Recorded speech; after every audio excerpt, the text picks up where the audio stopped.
कक्षा 7। विषय हिंदी दूरवा भाग 2। अध्याय 5। कविता थोड़ी धरती पाऊं। कवि सर्वेश्वर दयाल सक्सेना। बहुत दिनों से सोच रहा था थोड़ी धरती पाऊं। उस धरती में बाग बगीचा जो हो सके लगाऊं। खिले फूल फल चिड़िया बोले प्यारी खुशबू डोले। ताजी जलाशय में अपना हर अंग भिगो ले। लेकिन 1 इंच धरती भी कहीं नहीं मिल पाई। एक पेड़ भी नहीं कहे जो मुझको अपना भाई। इस कविता के रचयिता सर्वेश्वर दयाल सक्सेना है। कवि ने इस कविता में पर्यावरण के लिए जंगल के महत्व के बारे में लिखा है। कवि चाहता है कि उसके पास जमीन का एक छोटा टुकड़ा हो जिस पर वह बगीचा लगा सके। उसकी इच्छा है कि उस बगीचे में फूल खिले, फल लगे और प्यारी खुशबू व्याप्त रहे। कवि चाहता है कि बगीचे के जलाशय में चिड़िया आकर स्नान करे और फिर अपना मधुर संगीत फैलाए। लेकिन कवि को शहर में 1 इंच भी धरती नहीं मिल पाती है। उसे एक भी पेड़ नहीं मिलता है जो उसे अपना भाई कह सके। हो सकता है पास तुम्हारे अपनी कुछ धरती हो, फूल फलों से लदे बगीचे और अपनी धरती हो सकता है छोटी सी क्यारी हो, महक रही हो। छोटी सी खेती हो जो फसलों में दहक रही हो सकता है कहीं शांत चौपाए घूम रहे हों। हो सकता है कहीं सहन में पक्षी झूम रहे हों। तो विनती है यही, कभी मत उस दुनिया को खोना। पेड़ों को मत कटने देना, मत चिड़ियों को रोना।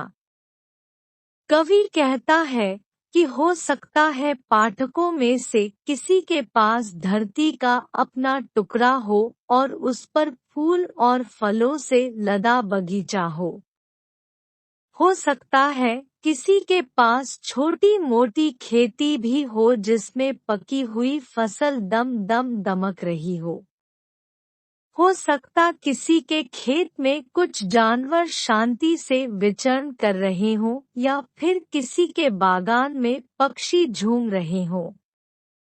कवि कहता है कि यदि ऐसा है तो फिर उस दुनिया को खोने से बचाना होगा। पेड़ों को कटने से और चिड़ियों को रोने से बचाना होगा। एक एक पत्ती पर हम सबके सपने सोते हैं। शाखें कटने पर वे भोले शिशुओं सा रोते हैं।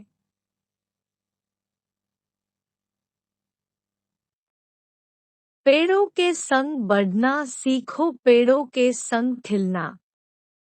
पेड़ों के संग संग इतराना, पेड़ों के संग हिलना। कवि का कहना है कि बच्चे और पेड़ दुनिया को हरा भरा रखते हैं।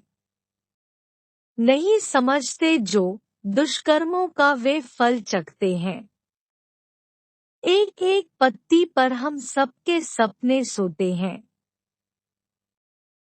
जब पेड़ काट दिए जाते हैं तो हमारे सपने छोटे बच्चों की तरह रोने लगते हैं। इसलिए हमें पेड़ों की तरह पनपना और खेलना कूदना सीखना होगा। कवि का कहना है कि बच्चे और पेड़ दुनिया को हरा भरा रखते हैं। जिस तरह से बच्चे निस्वार्थ भाव से सब में खुशियां बांटते हैं, उसी तरह से पेड़ भी बिना रागद्वेष के सबको अपना फल और अपनी छाया देता है। जो इस बात को नहीं समझ पाते उन्हें अपने किए की सजा मिलती है। आज सभ्यता वहशी बन पेड़ों को काट रही है। जहर फेफड़ों में भरकर हम सबको बांट रही है। कवि का कहना है कि आज हमारी सभ्यता वहशी हो चुकी है। अपने लोभ को पूरा करने के चक्कर में हम पेड़ों को काट रहे हैं। जंगल के कटने से वातावरण प्रदूषित हो चुका है, जिसका जहर हम सबके फेफड़ों को बर्बाद कर रहा है। कक्षा 7 विषय हिंदी दूरवा भाग 2 अध्याय 5 कविता थोड़ी धरती पाऊं। प्रश्न अभ्यास। प्रश्न 1 कवि बाग बगीचा क्यों लगाना चाहता है?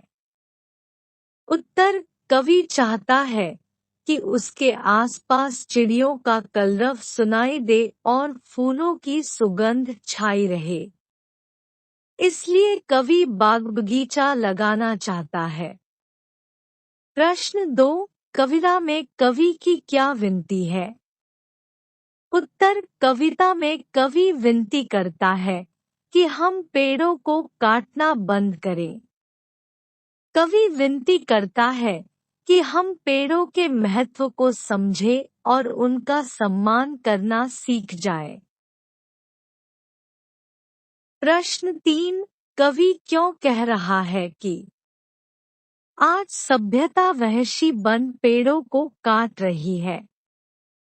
इस पर अपने विचार लिखो। उत्तर आज विकास के नाम पर पेड़ों की अंधाधुंध कटाई हो रही है। पेड़ काटे जा रहे हैं ताकि मकान, सड़कें और कारखाने बन सकें। यह सब हम अपने लालच को शांत करने के लिए कर रहे हैं। इससे भविष्य में हमारा ही नुकसान होने वाला है। इसलिए कवि कह रहा है कि आज सभ्यता वहशी बन पेड़ों को काट रही है। प्रश्न 4 कविता की इस पंक्ति पर ध्यान दो। बच्चे और पेड़ दुनिया को हरा भरा रखते हैं। अब तुम यह बताओ कि पेड़ों और बच्चों में क्या कुछ समानता है? उसे अपने ढंग से लिखो। उत्तर बच्चे निस्वार्थ भाव से हर किसी को अपना स्नेह बांटते हैं। ठीक इसी तरह पेड़ भी अपना फल या अपनी छाया हर किसी को देता है। पेड़ों और बच्चों में यही समानता है।